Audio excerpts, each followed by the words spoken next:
பதில் சொல்லுக்கா. பேரண்டம் என்றால் என்னக்கா? என்னன்னா பதில் சொல்லுன்னா.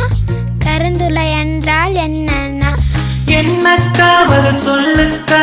பேரண்டம் என்றால் என்னக்கா? என்னன்னா பதில் சொல்லுன்னா. கருந்துளை என்றால் என்னன்னா? அறிவியல் பலகை கேளுங்க, அமுத பெருவிழதானுங்க. விஞ்ஞானியாகலாம் நாமும் அறிவியல் பலகையினாலே.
சமுதாய வானொலியில் அறிவியல் பலகை கேளுங்க. 90.8 கேளுங்க. சொன்னா நல்ல சொன்னா விஞ்ஞானம் மண்ணியம் இல்லைன்னா. சொன்னா நல்ல சொன்னா விஞ்ஞானம் மண்ணியம் இல்லைன்னா. அறிவியல் பலகை கேளுங்க, அமுத பெருவிழதானுங்க. விஞ்ஞானியாகலாம் நாமும் அறிவியல் பலகையினாலே.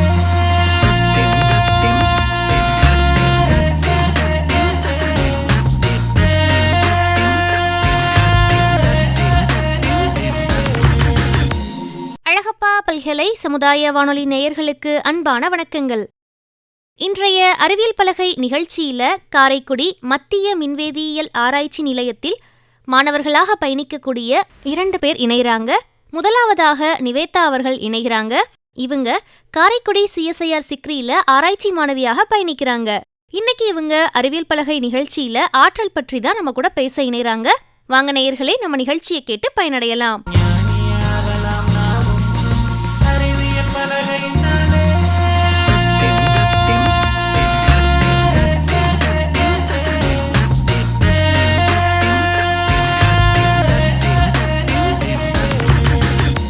அழகப்பா பல்கலை சமுதாய வானொலி நேயர்கள் அனைவருக்கும் வணக்கம். நான் உங்கள் நிவேதா காட்டுராஜன். இன்றைய நிகழ்ச்சியில் ஆற்றலை பற்றி பேசுவதில் மகிழ்ச்சி அடைகிறேன். ஆற்றல் எனர்ஜின்னு சொல்றோம். எனர்ஜினா என்ன? ஒருத்தங்கனால ஒரு வேலையை செய்ய முடியும், அதாவது capacity or ability to do work, எனர்ஜின்னு சொல்றோம். எனர்ஜியோட யூனிட் ஜூல். ஆற்றலை 5 டைப்பா பிரிக்கலாம். அதுல முதல்ல பார்க்க போறது மெக்கானிக்கல் எனர்ஜி. நம்ம இயந்திர ஆற்றல்னு சொல்றோம். மெக்கானிக்கல் எனர்ஜி 2 வகையா பிரிச்சிருக்காங்க. ஒன்னு பொட்டன்ஷியல் எனர்ஜி, நிலையாற்றல்னு சொல்லுவோம். இரண்டாவது கைனடிக் எனர்ஜி, இத இயக்க ஆற்றல்னு சொல்றோம். இந்த 2 எனர்ஜி, அதாவது 2 ஆற்றலையும் கூட்டுனீங்கன்னா கிடைக்கிறது தான் மெக்கானிக்கல் எனர்ஜி. எடுத்துக்காட்டு பாத்தீங்கன்னா, ஒரு டேம்ல வாட்டர் ஸ்டோர் ஆகி இருக்கு, அதாவது ஸ்டேபிளா எந்த ஒரு சேஞ்சஸும் இல்லாம வாட்டர் ஸ்டோர் ஆகி இருக்கு அப்படின்னா அது பொட்டன்ஷியல் எனர்ஜி. அதாவது ஒரு பொருள் ரெஸ்ட்ல இருக்கும்போது இல்ல நிலையான நிலையில இருக்கிறத பொட்டன்ஷியல் எனர்ஜின்னு சொல்றோம். அதே சேம் வாட்டர் டேமை திறந்து விட்டு மூவிங்ல போயிட்டு இருக்க அப்படின்னா அது கைனடிக் எனர்ஜி. அதே டேம்ல தண்ணி திறந்து விட்டு வெளியே வந்துட்டு இருக்கு. ஸோ இதனால டர்பைனோட வீலை ரொட்டேட் பண்ண ஆரம்பிக்குது. அப்போ அங்க நடக்கிற அந்த ரொட்டேஷன் தான் மெக்கானிக்கல் எனர்ஜி. ரெண்டு எனர்ஜியும் சேர்ந்து வரக்கூடிய எனர்ஜி தான் மெக்கானிக்கல் எனர்ஜி. ஒரு பொருள் ஸ்டேபிளா நிக்குது, அதை மூவ் பண்ணணும் அப்படின்னாலும் அல்லது மூவ் ஆகிட்டு இருக்கிறத நிப்பாட்டினாலும் யூஸ் ஆகிற எனர்ஜி தான் மெக்கானிக்கல் எனர்ஜி.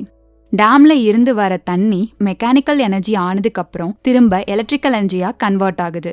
அது எதனால அப்படி மாறுதுன்னா மேக்னெட்டிக் ஃபீல்ட் ப்ரொடியூஸ் ஆகுறதுனால எலக்ட்ரிக்கல் எனர்ஜியா மாறுது. அடுத்தது கெமிக்கல் எனர்ஜி அப்படின்னா வேதியியல் ஆற்றல், மாலிகுல்ஸ் பிணைப்புகளால ஸ்டோர் ஆகுறது. தென் கெமிக்கல் ரியாக்ஷன்ஸ் நடக்கிறப்போ வெளியிடப்படுது. அதாவது வேதியியல் மாற்றங்கள்ல ஒரு எனர்ஜி வெளிவருதுன்னா அதை கெமிக்கல் எனர்ஜி சொல்றோம். இப்போ நாம சாப்பிடும்போது நமது உடல் உணவை உடைத்து கெமிக்கல் எனர்ஜியை இயங்க வைக்கிறதுக்கு மெக்கானிக்கல் எனர்ஜி அல்லது நமது உடல் வெப்பநிலையை மெயின்டைன் பண்றதுக்கு தெர்மல் எனர்ஜியாவும் இவை மாதிரி வேறு சில எனர்ஜியாவும் கன்வெர்ட் ஆகுது. எக்ஸாம்பிள் பார்த்தீங்கன்னா batteries, fuel cells, super capacitors. இந்த மாதிரி எனர்ஜி ஸ்டோரேஜ் பண்ற டிவைஸ்ல என்ன ஆகும்? உள்ள கெமிக்கல் ரியாக்ஷன்ஸ் நடக்கிறதுனால எலக்ட்ரிக்கல் எனர்ஜி கிடைக்குது. அதே மாதிரி ஃபியூவல் இருக்கு. இப்போ விறகடுப்புல எரிக்கும் போது உள்ள என்ன நடக்கும்? கெமிக்கல் ரியாக்ஷன்ஸ் நடக்கிறதுனால ரெண்டு எனர்ஜியா கன்வெர்ட் ஆகும். ஒன்னு ஹீட், அதே மாதிரி மற்றொன்னு லைட் கிடைக்கும். ஸோ அந்த ஃபியூவல் கெமிக்கல் எனர்ஜியில இருந்து ஹீட் அண்ட் லைட் எனர்ஜியா கன்வெர்ட் ஆகுது. மூணாவது பாத்தீங்கன்னா எலக்ட்ரிக்கல் எனர்ஜி. இது என்னன்னா மின் ஆற்றல்னு சொல்றோம். பல்ப் இருக்கு, ஸோ ஸ்விட்ச் ஆன் பண்றோம், லைட் எரியுது, இது எலக்ட்ரிக்கல் எனர்ஜி லைட் எனர்ஜியா கன்வெர்ட் ஆகுது.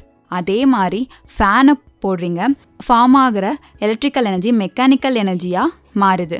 ரொட்டேட் ஆகுது இல்லையா, ஸோ மெக்கானிக்கல் எனர்ஜியா மாறுது. அதே மாதிரி தான் விண்மில், விண்ட் எனர்ஜி எலக்ட்ரிக்கல் எனர்ஜியா கன்வெர்ட் ஆகுது. ஸோ இதுதான் எலக்ட்ரிக்கல் எனர்ஜி. நாலாவது பார்த்தீங்கன்னா தெர்மல் எனர்ஜி, வெப்ப ஆற்றல்னு சொல்லுவாங்க. இந்த ஹீட் எனர்ஜி மெயின் சோர்ஸ் எங்க இருந்து கிடைக்குதுன்னு பார்த்தீங்கன்னா சூரியன்ல இருந்து தான் மெயின் சோர்ஸ் இருக்கு.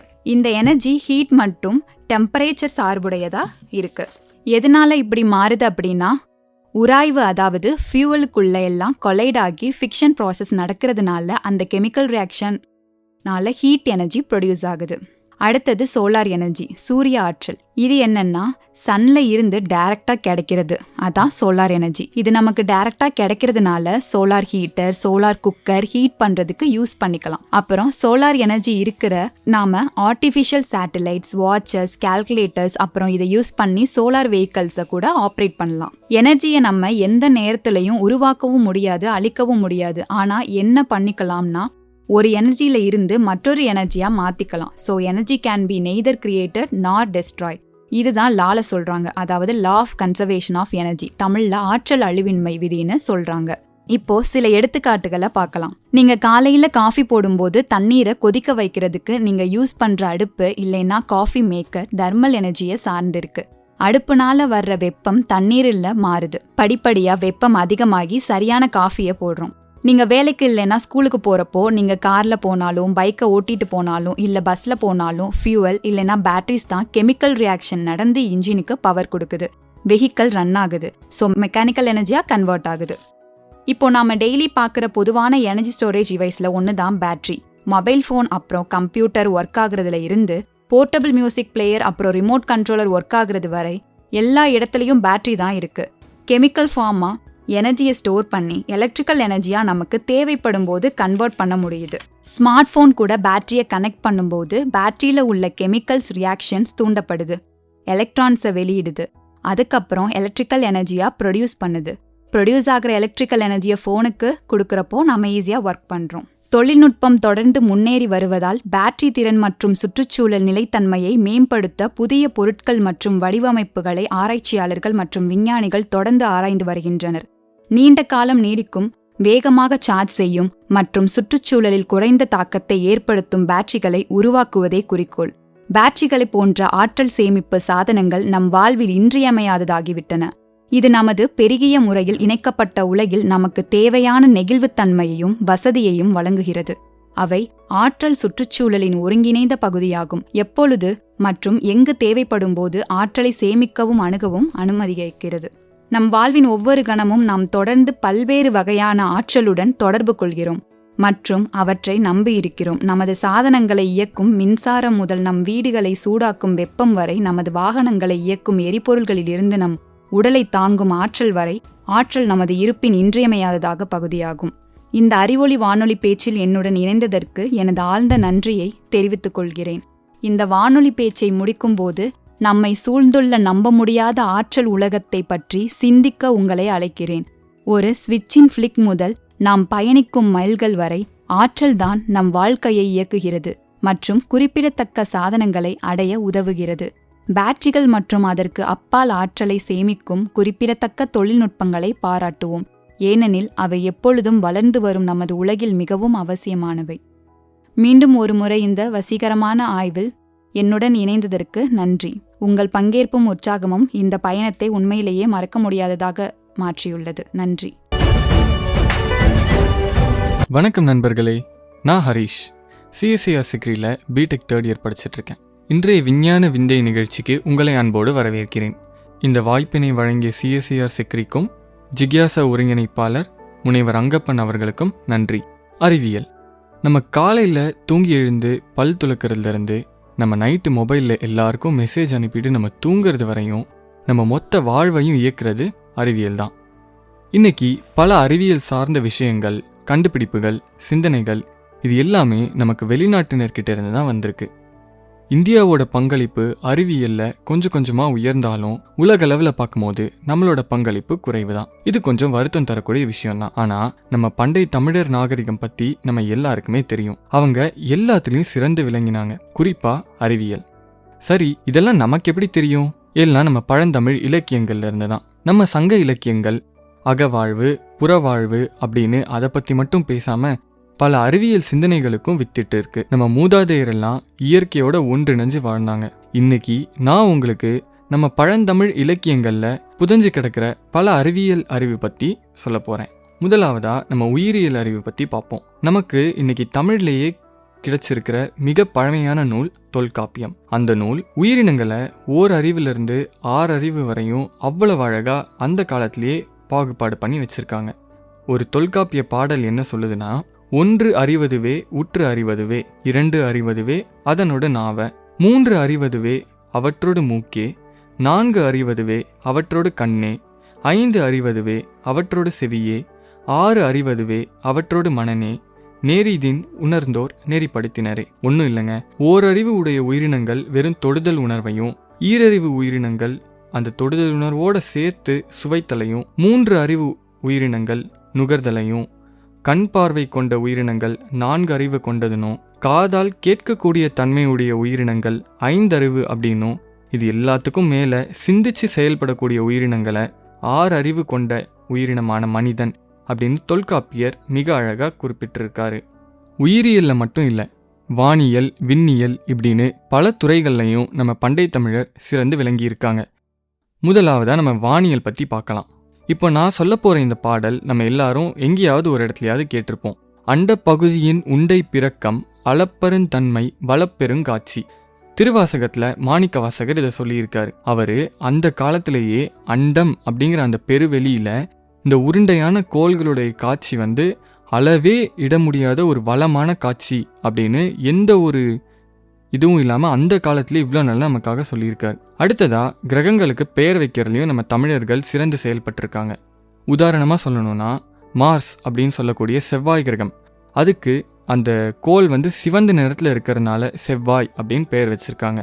அது மட்டும் இல்லாமல் வெள்ளி கிரகம், அதாவது வீனஸ் அப்படின்னு இன்னைக்கு நம்ம சொல்லக்கூடிய கிரகத்துக்கு அந்த காலத்திலேயே வெள்ளி அப்படின்னு பெயர் வச்சிருக்காங்க. ஆனால் இன்னைக்கு தான் நம்ம கண்டுபிடிச்சிருக்கோம் அந்த கிரகத்தில் வெள்ளி தாதுக்கள் நிறைந்திருக்கு அப்படின்னு. இது மட்டும் இல்லை, சூரியனுக்கு முன்னாடியே நம்மளால வெள்ளி கிரகத்தை வானத்தில் பார்க்க முடியும் அப்படிங்கிற காரணத்தினால விடிவெள்ளி அப்படின்னும் பெயர் சொல்லியிருந்தாங்க.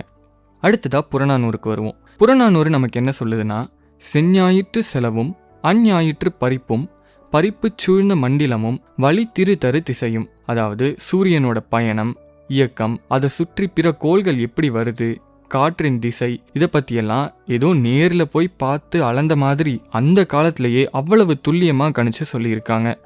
அது மட்டும் இல்லாமல் இன்றைக்கி தான் நம்மலாம் ஏரோப்ளைன்ஸ், ஹெலிகாப்டர்ஸ் இப்படின்னு ஏர் ட்ராவல்லாம் மேற்கொண்டுட்ருக்கோம். ஆனால் எந்த ஒரு டெக்னாலஜியும் இல்லாத, எந்த ஒரு தொழில்நுட்பமும் இல்லாத 2500 ஆண்டுகளுக்கு முன்னாடியே வானூர்தி பற்றிய குறிப்புகள் எல்லாம் நம்மளோட இலக்கியங்களில் அவ்வளவு இருக்குது. உங்களுக்கு சொல்லணும்னா, அனுமன் சஞ்சீவி மலையை தூக்கி பறந்தார், ராவணன் சீதையை தூக்கி பறந்தார், அதை விட பெரிதாக கண்ணகியை கோவலன் வானூர்தியிலே அழைத்து சென்றார். இந்த மாதிரியெல்லாம் நம்மளோட இலக்கணங்கள் நமக்கு சொல்லுது. புறநானூறு மீண்டும் வானூர்தி பற்றி ஒரு செய்தியை சொல்லுது. வளவன் ஏவா வானூர்தி அப்படிங்கிற இந்த குறிப்பிலிருந்து நமக்கு என்ன தெரிய வருதுன்னா, சிறந்த அரசர்கள் பாகனே இல்லாத தானே இயங்கக்கூடிய தன்மை உள்ள இந்த வானூர்தியில் பயணிச்சாங்க அப்படின்றத சொல்கிறாங்க. இதனால நமக்கு அந்த காலத்திலேயே விமானம் போன்ற சில அமைப்புகள் இருந்தது அப்படிங்கிறத நம்மளால உணர முடியுது. அடுத்ததாக நம்ம கணிதவியலுக்கு வருவோம். மேக்ஸ். நம்ம பசங்க, நம்ம வீட்டில் இருக்கிற குழந்தைங்களாம் நம்ம கேட்டிருப்போம், எனக்கு மேக்ஸ் போடவே வரல, எனக்கு மேக்ஸே பிடிக்கலை அப்படின்னு. ஆனால் என்னதான் நம்ம இதை அவாய்ட் பண்ணாலும் நம்மளால் இது இல்லாமல் வாழ முடியாது. வாழ்வியலோட சேர்ந்தது தான் கணிதம். நம்மளோட ஔவையாரும் திருவள்ளுவரும் அந்த காலத்திலேயே எண் அப்படிங்கிற இந்த மேக்ஸ் பற்றி அவ்வளோ அழகாக சொல்லியிருக்காங்க. எண்ணும் எழுத்தும் கண் என தகும் அப்படின்னு ஔவையார் சொல்லியிருக்காங்க. அது மட்டும் இல்லாமல் இப்போ நான் சொல்ல போகிற இந்த திருக்குறள் நம்ம இதை நிறைய இடத்துல பார்த்துருப்போம். எண் என்ப ஏன எழுத்தென்ப இவ்விரண்டும் கண் என்ப வாழும் உயர்க்கு. இவங்க 2 பேரும் கிட்டத்தட்ட ஒரே கருத்தை தான் சொல்ல வராங்க. ஒரு மனிதனுக்கு தன்னுடைய 2 கண்கள் எந்த அளவுக்கு முக்கியமோ அதே அளவுக்கு எண்ணும் எழுத்தும் முக்கியம் அப்படின்னு சொல்கிறாங்க. அடுத்ததாக எண் கணிதம். இன்னைக்கு நம்ம யூஸ் பண்ணிட்டு இருக்கிற இந்த இங்கிலீஷ் எண் கணிதம், அதாவது க்ரோர்ஸ், லேக்ஸ், பில்லியன், மில்லியன், இதெல்லாம் ஒரு அளவோட நின்றுது. ஆனால் நம்மளுடைய பண்டை தமிழர்கள் கற்பனை கூட பண்ணி பார்க்க முடியாத அளவுக்குள்ள எண்களுக்கெல்லாம் பெயர் வச்சிருக்காங்க. குறிப்பாக சொல்லணும்னா நெலை, இளஞ்சி, வெள்ளம், ஆம்பல், இந்த மாதிரி இன்னும் நிறைய சொல்லிக்கிட்டே போகலாம். அடுத்ததா மருத்துவம் அப்படின்னு வந்துட்டாலே நோயற்ற வாழ்வே குறைவற்ற செல்வம். இந்த கோட்பாடோட தான் நம்ம முன்னோர்கள்லாம் வாழ்ந்திருக்காங்க. உங்களுக்கே தெரியுங்க, 3 வருஷத்துக்கு முன்னாடி கோவிட் பெருந்தொற்று எந்த அளவுக்கு நம்ம எல்லாரையும் பாதிச்சுது அப்படின்னு. வீட்டுக்கு வர்றதுக்கு முன்னாடி கால் கழுவு, அடிக்கடி கையை கழுவுங்க, தூரமாக நின்று பேசுங்க. நம்ம தமிழர்களோட நாகரிகத்தை உலகத்தில் இருக்கிற எல்லாருமே பின்பற்றினாங்க அப்படின்னு கூட நம்ம சொல்லலாம். திருமூலர் திருமந்திரம் அப்படின்னு ஒரு நூலை இயற்றியிருக்காரு. அதில் அவர் அழகாக ஒரு பாடல் சொல்கிறாரு. உடம்பார் அழியின் உயிரார் அழிவர், திடம்பட மெய்ஞானம் சேரவும் மாட்டார், உடம்பை வளர்க்கும் உபாயம் அறிந்தே உடம்பை வளர்த்தேன் உயிர் வளர்த்தேனே. அதாவது, என்னுடைய உடல் அழிஞ்சிட்டா அதில் இருக்கிற உயிரும் நீங்கிடும். அப்படி என் உயிர் நீங்கிருச்சுன்னா என் உயிருக்கு துணையாக இருக்கிற பரம்பொருளை என்னால் அடையவே முடியாது. அதனால் நான் உடம்பை எப்படியெல்லாம் பாதுகாக்கணும் அப்படின்னு கற்றுக்கிட்டு நான் என்னோட உயிரையே வளர்த்தேன் அப்படின்னு திருமூலர் சொல்கிறாரு. அடுத்ததாக சித்த மருத்துவம் பற்றி பார்க்கலாம். உலகத்துக்கே நம்ம தமிழர்கள் அர்ப்பணித்த ஒரு மருத்துவ முறை அப்படின்னு சொல்லலாம். 18 சித்தர்கள் சேர்ந்து வளர்த்தது தான் இந்த சித்த மருத்துவம். உலகத்திலேயே பின்விளைவுகள் இல்லாத அல்லது மிக குறைவாக இருக்கிற ஒரு மருத்துவ முறை தான் நம்மளோட சித்த மருத்துவ முறை. அகத்தியர், தேரையர், போகர், புலிப்பாணி, இப்படி இன்னும் பல சித்தர்கள் பல நூல்களை இயற்றியிருக்காங்க. இவங்களுடைய அந்த பண்டைய நூல்கள் எல்லாம் வச்சு தான் இன்றைய சித்த மருத்துவ முறையை இன்னைக்கும் பலரும் பின்பற்றிட்டு வராங்க. அடுத்ததாக திரும்ப நம்ம வள்ளுவரோட அதிகாரத்துக்கே வருவோம். வள்ளுவரின் புகழ் பாடாமல் இருக்க முடியுமா? வள்ளுவர் மருந்து அப்படின்னு ஒரு அதிகாரத்தையே படைச்சிருக்காரு. அதுலேருந்து நான் உங்களுக்கு ஒரே ஒரு குறளை மட்டும் இப்போ சொல்லலாம்னு நினைக்கிறேன். மருந்தென வேண்டாவாம் யாக்கைக்கு அருந்தியது அற்றது போற்றி உனின். எல்லா பஸ்லையும் எழுதியிருக்கோம், நம்மளும் போகும்போது வரும்போது பார்ப்போம். ஆனால் அதோட உண்மையான அர்த்தம் என்ன அப்படின்னு நம்ம இவ்வளோ நாள் யோசிச்சிருப்போமா?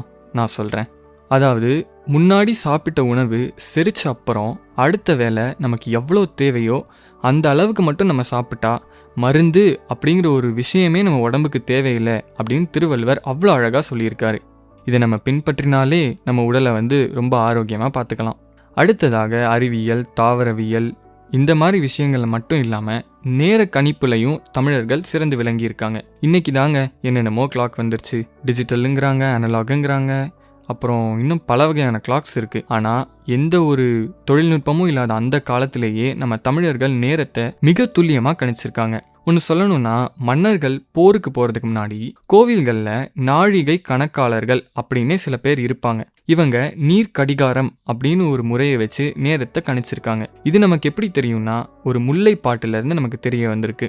எரிநீர் வயகம் வெளிய செல் போய் நின் குறு நீர் கண்ணல் இணைத்து என்று இசைப்பட. சரி, அடுத்ததான் மண்ணியலுக்கு வருவோம். தாம் வாழற மண்ணையும் தமிழர்கள் 5 வகையாக பிரித்து வச்சிருக்காங்க. அது என்னன்னு உங்களுக்கே தெரியும். குறிஞ்சி, முல்லை, மருதம், நெய்தல், பாலை. மலை மற்றும் மலை சார்ந்த இடங்களை குறிஞ்சி எனவும், காடு சார்ந்த இடத்தை முல்லை எனவும், வயல் சார்ந்த இடத்தை மருதம் எனவும், கடல் இடத்தை நெய்தல் எனவும், பாலைவனங்களை பாலை அப்படின்னு பிரிச்சிருக்காங்க. அடுத்ததாக கனிமவியலுக்கு வருவோம். 5 பெருங்காப்பியங்கள்ல ஒன்று தான் சிலப்பதிகாரம். ஆனால் அந்த சிலப்பதிகாரம் பல கருத்துக்களை நமக்காக சொல்லுது, குறிப்பாக அறிவியல்ல. மணிகள் பற்றி சிலப்பதிகாரத்தில் நிறையவே சொல்லியிருக்காங்க. அதாவது 5 வகை மணிகளும் ஒரே மூலப்பொருளால் ஆனது தான், ஆனால் அது ஒளிவிடும் தன்மையில தான் வேறுபடுது அப்படின்னு சொல்லியிருக்காங்க. ஒருமை தோற்றத்து ஐவேறு வனப்பின் இலங்கு கதிர் விடுவும் நலங்கெழு மணிகளும். இவங்க இது எப்படி அந்த காலத்தில் கணிச்சாங்கன்னே தெரியல. ஆனால் இது தற்போதைய வேதியியல் கூறுகளுக்கு மிக துல்லியமாக ஒத்து போகுது. இந்த மாதிரி விஷயங்களை பார்க்கும்போது நமக்கே மூக்கு மேலே விரல வைக்க தோணும். அடுத்ததான் நம்ம பொறியியலுக்கு போவோம். பொறியியல் அறிவியலோட ஒரு மிகச்சிறந்த ஒரு படைப்புனே நம்ம சொல்லலாம். ஏன்னா நம்ம புக்கில் இருக்கிற இந்த சயின்ஸை நம்ம தினம் நம்ம யூஸ் பண்ணுறோம் அப்படின்னா அது பொறியியலால் மட்டும்தான் முடியும். அறிவியல் இல்லாமல் பொறியியலும் இல்லை, பொறியியல் இல்லாமல் அறிவியலும் இல்லை. அந்த காலத்திலேயே கரும்பு பிழிவதற்கு எந்திரங்கள் எல்லாம் கண்டுபிடிச்சிருக்காங்க. இதை ஒரு 10 பாடல் என்ன சொல்லுதுன்னா, தீம்பிழி எந்திரம் பந்தல் வருந்த. இந்த குறிப்பிலிருந்து நம்ம இதை தெரிஞ்சுக்கலாம். அடுத்து இன்னைக்கு நம்ம எல்லார் வீட்லையும் ஒரு போர்வெல் இருக்கும். அந்த போர்வெல்ல இருந்து நம்ம நிலத்தடி நீரை உறிஞ்சி எடுத்து பயன்படுத்துறோம். ஆனா அந்த காலத்திலேயே இந்த போர்வெல் அப்படின்னு சொல்லக்கூடிய இந்த ஆழ்துளை கிணறுகள் இருந்தது அப்படின்னு சொன்னா உங்களால் அதை நம்ப முடியுதா? சொல்றேன். பெருங்கதை அப்படின்னு ஒரு நூல்ல அந்த கேணியும் எந்திர கிணறும் அப்படின்னு ஒரு குறிப்பு இருக்கு. அடுத்ததா அணுவியல். அணு அதாவது ஆட்டம் அப்படிங்கிறது இன்னைக்கு நம்ம கண்டுபிடிச்சதுலேயே மிகச்சிறிய ஒரு பார்ட்டிகல் அப்படின்னு நம்ம சொல்லலாம். ஆனால் இந்த அணுவை பிளக்க முடியும், சேர்க்க முடியும் அப்படின்னு நம்ம மேலை நாட்டவர் தான் நமக்கு கண்டுபிடிச்சு நமக்கு சொல்லியிருக்காங்க. ஆனால் அந்த காலத்திலேயே எந்த ஒரு அறிவியல் உபகரணங்களும் இல்லாத அந்த காலத்திலேயே நம்மளுடைய புலவர்கள் இதை பற்றி சொல்லியிருக்காங்க. குறிப்பாக சொல்லணும்னா ஔவையார் அணுவை துளைத்து 7 கடலை புகட்டி அப்படின்னு சொல்லியிருக்காங்க. அங்கேயே அவங்க அணுவை துளைக்க முடியும் அப்படின்றத பற்றி சொல்லியிருக்காங்க. அது மட்டும் இல்லாமல் கம்பர் ஓர் அணுவினை சதக்கூறிட்ட கோணினும் உலன் அப்படின்னு கம்பரும் சொல்லியிருக்காரு. ஒரு சின்ன அணுவிலையும் பிளக்க முடியும், சேர்க்க முடியும் அப்படின்னு எப்படி தான் அந்த காலத்திலே கண்டுபிடிச்சாங்கன்னு நம்ம யாருக்கும் தெரியல. அடுத்ததான் நீரியல். நீர் சுழற்சி அதாவது வாட்டர் சைக்கிள் அப்படின்னு நமக்கு தெரியும். இப்போ நீர் சுழற்சி மாறினா மழை வளம், மரம் வளம், வெப்பநிலை இது எல்லாமே மாறும். இது எல்லாமே நம்மளோட வாழ்வியல் முறையில் ஒரு பாதிப்பை ஏற்படுத்தும். ஆனால் திருவள்ளுவர் வான் சிறப்பு அப்படின்னு ஒரு அதிகாரத்தையே இயற்றியிருக்காரு. அதுலேயே நீர் சுழற்சி மாறினா அது என்னெல்லாம் பாதிப்புகளை ஏற்படுத்தும் அப்படிங்கிறத ஒரு 2 வரியில அவ்வளோ அழகாக சொல்லியிருக்காரு. நெடுங்கடலிலும் தன் நீர்மை குன்றும் தடிந்தெழிலி தான் நல்கா தாகிவிடேன். இன்னைக்கு நம்ம இவ்வளவு துறைகளில் நம்ம தமிழர் சிறந்து விளங்கி இருக்காங்க அப்படிங்கிறத நம்ம பார்த்தோம். ஆனால் இன்னைக்கு நம்ம பார்த்ததெல்லாம் வெறும் கை மண் அளவு தான். அறிவியல் அப்படிங்கிறது மொழி அறியாதது. இது பல எல்லைகளையும் கடந்து எல்லாரையும் போய் சேரணும். நம்ம பண்டை தமிழர் இதில் குறிப்பாக இருந்திருக்காங்க. இதே மாதிரி இன்னும் வேறொரு தலைப்பில் சந்திப்போம். வாழ்க தமிழ், வெல்க தமிழர் பெருமை என்று கூறி உங்களிடமிருந்து விடை பெறுவது ஹரீஷ். வாய்ப்பினை வழங்கிய அழகப்பா பல்கலை சமுதாய வானொலி நிலையத்தாருக்கும் நேயர்களுக்கும் நன்றிகள். காரைக்குடி CSIR சிக்ரி மாணவர் ஹரிஷ் அவர்களுக்கு நன்றிகள். இந்த நிகழ்ச்சி இத்துடன் நிறைவுற்றது. சொன்னா நல்ல சொன்ன